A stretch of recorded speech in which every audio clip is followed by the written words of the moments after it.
Seguindo agora, como é padrão aqui no Prós e Contras, nós vamos para o nosso debate. Recebemos o deputado federal Nereu Crispim, do PSD do Rio Grande do Sul, e também o cientista político Alberto Carlos Almeida para debater este assunto. Eu lembro a você que você pode participar aqui do Prós e Contras, entre no site da Jovem Pan, nos acompanhe pelas redes sociais, é jovempan.com.br, e vote na nossa enquete. Você acha que a Petrobras está insensível diante da inflação no Brasil? Sim ou não? Quem tem razão?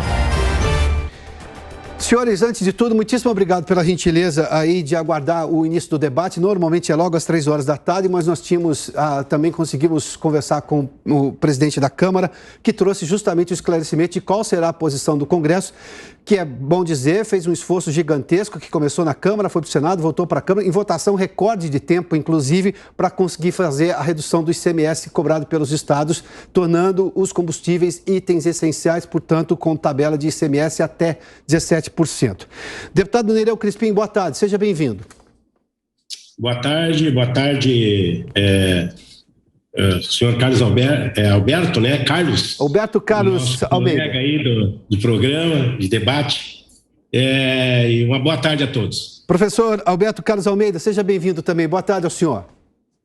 Boa tarde, Piotr. Boa tarde, Crispim. Eu só queria adiantar aqui, eu estou conversando com vocês aqui, olhando para a fila de embarque. Pode ser que em algum momento eu tenha que me transportar, mas eu vou manter o celular segurando aqui, só para esclarecer. Agradeço o esforço, professor. Vamos lá. Mas então eu começo com o senhor, depois já vou também ao deputado. Na sua opinião, levando-se em conta todos esses aspectos levantados agora pelo presidente Arthur Lira, o Conselho se reuniu num feriado, aliás, foi por videoconferência essa reunião, anunciar um aumento numa sexta-feira entre o feriado e o sábado, para o aumento passar a vigorar a partir do sábado, depois de todo esse esforço, sem o valor do ICMS ainda já está repassado, esse desconto do ICMS é repassado no preço dos combustíveis. Qual a sua opinião sobre esta política de preços da Petrobras, ou especialmente esta decisão neste momento por parte da direção da empresa?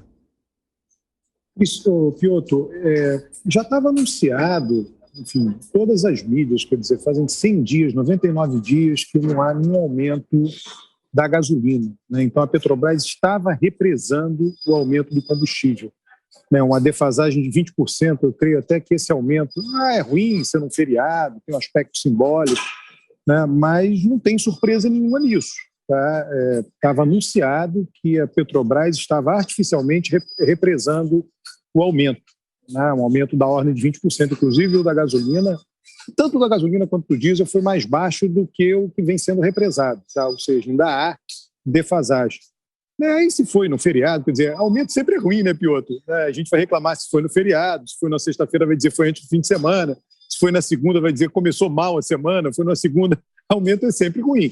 Mas foi a política, a legislação brasileira prevê dessa maneira, né?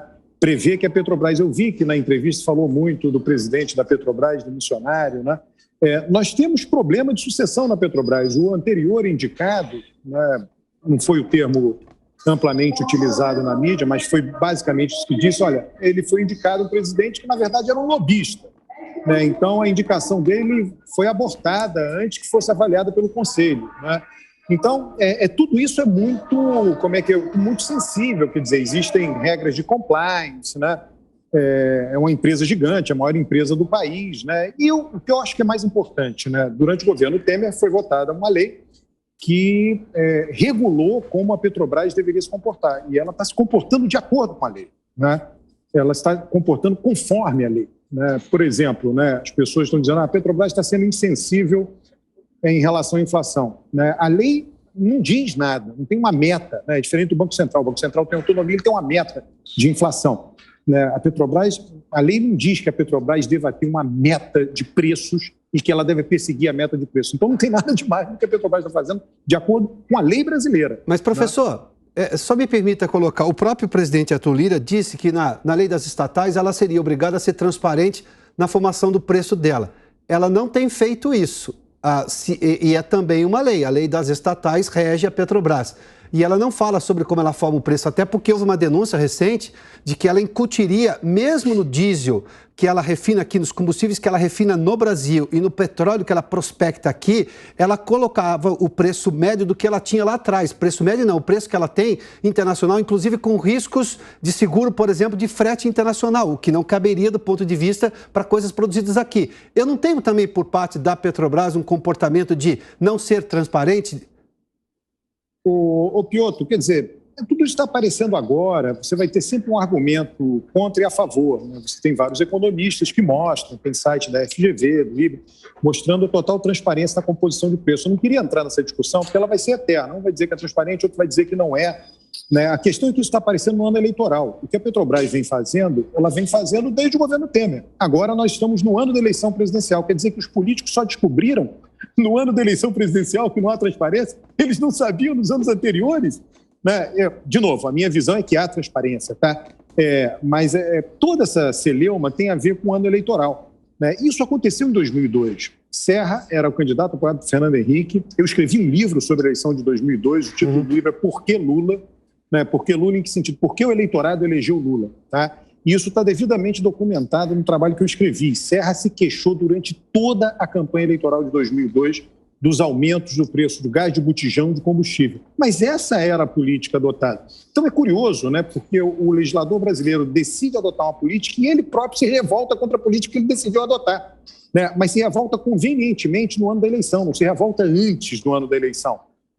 Sei lá, Bolsonaro governa, né, 2019, 20, 21, são 3 anos. Né? Só no 4º ano se descobriu que não há transparência. Eu acho esquisito. Tá? Deputado Nereu Crispim, por gentileza, se junte a nós no debate. Qual a sua opinião? Interessante, inclusive, a colocação do senhor Alberto Carlos, mas cabe aqui ressaltar pontuar algumas coisas antes. Não tá. Olha aí. Pois não, deputado, por gentileza. É só uma questão do áudio. Agora sim, está ótimo, por favor. Tá. Piotr, primeiramente, cabe ressaltar e pontuar algumas coisas, inclusive da fala do presidente Lira, da Câmara dos Deputados, muito interessante, e inclusive o que me parece é que o Congresso Nacional, na pessoa do presidente Lira, que tanto se empenhou em aprovar a PL 18, ele levou foi uma puxada de tapete do presidente Bolsonaro e do ministro Paulo Guedes. Foi uma puxada de tapete. Nós sabemos que essa PL 18 que foi votada para a redução das alíquotas de ICMS não vai resolver nada. Até porque, como foi votada anteriormente a redução do PIS e do CONFINS, a variação do dólar e do barril do petróleo engoliu aquela redução logo ali na frente, como agora já vai ser engolida essa suposta redução de preços baseado na redução do ICMS. Nós sabemos que não é essa a solução para o problema dos combustíveis do Brasil. Quero ressaltar que, inclusive, o presidente Lira foi muito responsável quando a Frente Parlamentar dos Caminhoneiros Autônomos Seletistas, em 27 de outubro, encaminhou uma indicação solicitando que fosse suspenso a política de preço da Petrobras, através daquela resolução 05 de 2017 que criou o PPI, porque é vedado na lei do consumidor utilizar índices internacionais para reajustar serviços e produtos internamente aqui no Brasil.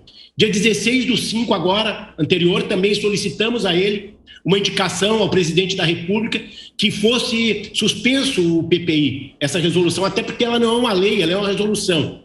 E eu acho que isso aí é uma briga em casa, né? Porque o presidente fala tanto de presidente da Petrobras e tira presidente. Cabe ressaltar que o Conselho da Petrobras ela é formado por 11 conselheiros, 6 conselheiros indicados pelo presidente da República. Então, o governo federal tem maioria. O presidente Bolsonaro é responsável, sim, por essa política de preço, por essa bagunça que tem nessa política de preço da Petrobras e dos combustíveis. Até porque, inclusive, o presidente Lira falou de uma CPI. Eu sou autor de 2 requerimentos de criação de CPI dos combustíveis e de uma CPI na Petrobras. Temos também a PL 750, que está lá desde 2021, no Conselho de Desenvolvimento, na Comissão de Desenvolvimento Econômico, que cria um fundo de estabilização dos combustíveis, política essa defendida pelo presidente Bolsonaro nas suas lives.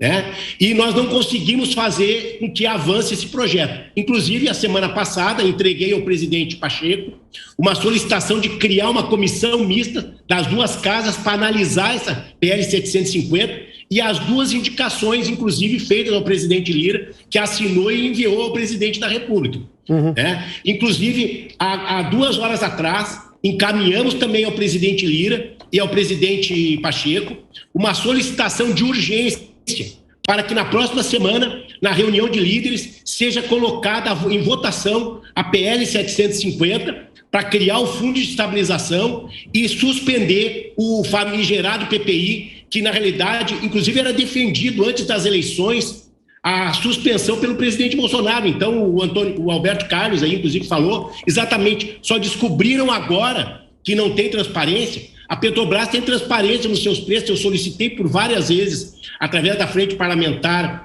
dos Caminhoneiros, e agora, inclusive, sou presidente da Frente Parlamentar da Mineração, a presidência da Petrobras, que remeteu a nós todo o procedimento de formação de preço. O que existe realmente é uma falta de responsabilidade do ministro Paulo Guedes, né, que tem uma ganância financeira, né, favorecendo somente os investidores das bolsas de valores, os lobistas que importam combustíveis, né? E o presidente Bolsonaro uma ganância eleitoral agora no ano eleitoral, para que faz de conta, né, aquilo combinado com mais um presidente da Petrobras que vai ser demitido, que eles se sujeitam a isso, como o ministro Bento também se sujeitou a ser demitido, como se fosse ele o responsável pela política de preços, mas não. O que nós estamos agora, que aconteceu inclusive com a votação dessa PL 18, é exatamente o que acontece, é o enfraquecimento do Pacto Federativo, a retirada de recursos da saúde, da educação. Claro que nós pagamos muitos impostos, somos a favor da redução de impostos, mas o que o presidente Bolsonaro fez e o Paulo Guedes realmente é fazer com que no ano que vem nós tenhamos, em vez de 33 milhões de pessoas brasileiras passando fome, passamos para 50 milhões. Porque existe, sim, a responsabilidade dele. Então, essa cortina de fumaça agora de demitir o presidente da Petrobras é mais um presidente da Petrobras que vai servir de fantoche para ano eleitoral, para fazer de conta que ele está defendendo a política de preços. Deputado. Mas não. Na realidade, o único responsável é ele. Ele tem que ter coragem, não ser covarde e suspender a resolução 05 de 2017, que criou o PPI e cumprir a promessa dele de campanha com os caminhoneiros. Tá, mas vamos lá, deputado. As coisas talvez não sejam tão simples assim. Eu só quero colocar as complexidades que sempre são alegadas nesse momento e entender como é que é possível fazer.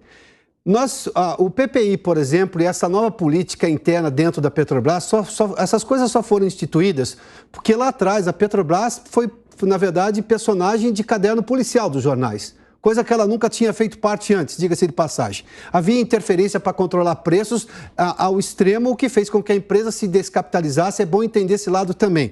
Que ela perdesse investidores, perdeu o valor de mercado, teve que pagar multas gigantescas para acionistas nos Estados Unidos, teve que fazer acordo, na verdade, porque para não continuar o processo.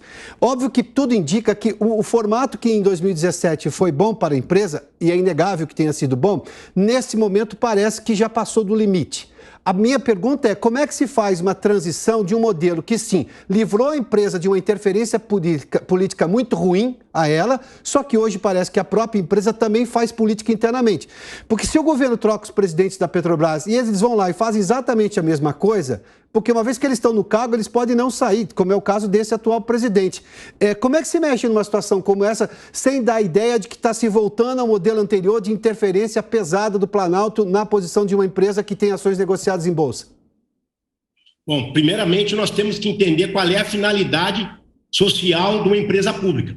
É garantir a ordem econômica, a proteger o consumidor quanto a preço e também quanto a abastecimento.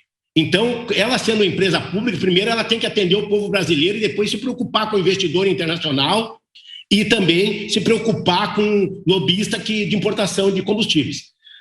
Eu acho que essa colocação é referente ao que a Petrobras aconteceu anteriormente, em governos anteriores, né? Acho que nós já temos que deixar de lado. O presidente Bolsonaro está quase completando seu mandato e na sua campanha, a presidente, ele falava que inclusive era contra reeleição, que em 4 anos ele daria um jeito no Brasil. Então, deixar agora 6 meses da eleição para tratar de transparência e tratar também de condições vamos dizer assim, de ações da Petrobras em relação ao mercado, acho que é uma oportunidade politiqueira, vamos dizer assim, levar vantagem à eleição. O que nós temos que entender é que a Petrobras tem uma finalidade social, ela tem que proteger o consumidor, né, e garantir a ordem econômica. E isso aí está extremamente extrapolado quando ela tem um lucro de 44 bilhões, né, em 6 meses, onde a gente sabe que esse lucro vai ser todo remetido para praticamente banqueiros abastados. Os bancos nunca ganharam tanto dinheiro num governo, né? Inclusive, às vezes o pessoal fala, você traiu o presidente. Não, eu estou a favor do povo brasileiro e das promessas de campanha. Deputado, mas o próprio presidente... Revogar a isenção das contribuições especiais da seção onerosa para aumentar a arrecadação. Nós sabemos que a arrecadação de impostos no Brasil ali na frente não vai ter condições de bancar essa diferença de alíquota para os estados e para os municípios. Deputado... Então, o que nós temos, mais uma vez... Não adianta mexer em alíquota se nós não retirarmos o famigerado PPI que era defendido pelo presidente Bolsonaro antes das eleições. Então, vou acatar a opinião ali do meu colega Alberto Carlos Almeida, dizendo que realmente é mais uma atitude politiqueira de eleição, quando na realidade nós deveríamos ter a responsabilidade de não se acovardar de tomar uma atitude sensata em relação aos 33 milhões de brasileiros que estão passando fome. Tá, eu tenho mais 1 minuto, deputado, mas eu quero só insistir no tema. O próprio presidente da República falou da função social da Petrobras e reclamou disso. Mas se ele tomar uma decisão de simplesmente intervir na Petrobras, eu volto ao modelo anterior, que geraria, do ponto de vista de uma empresa que tem ações negociadas em bolsa e que repassa também, e eu não estou defendendo aqui a Petrobras, eu só estou colocando os pontos que são reais dentro do assunto, né? É importante a gente não se afastar da realidade, em que pese, obviamente, as questões políticas que estão envolvidas no tema. Mas o próprio presidente fez menção a isso.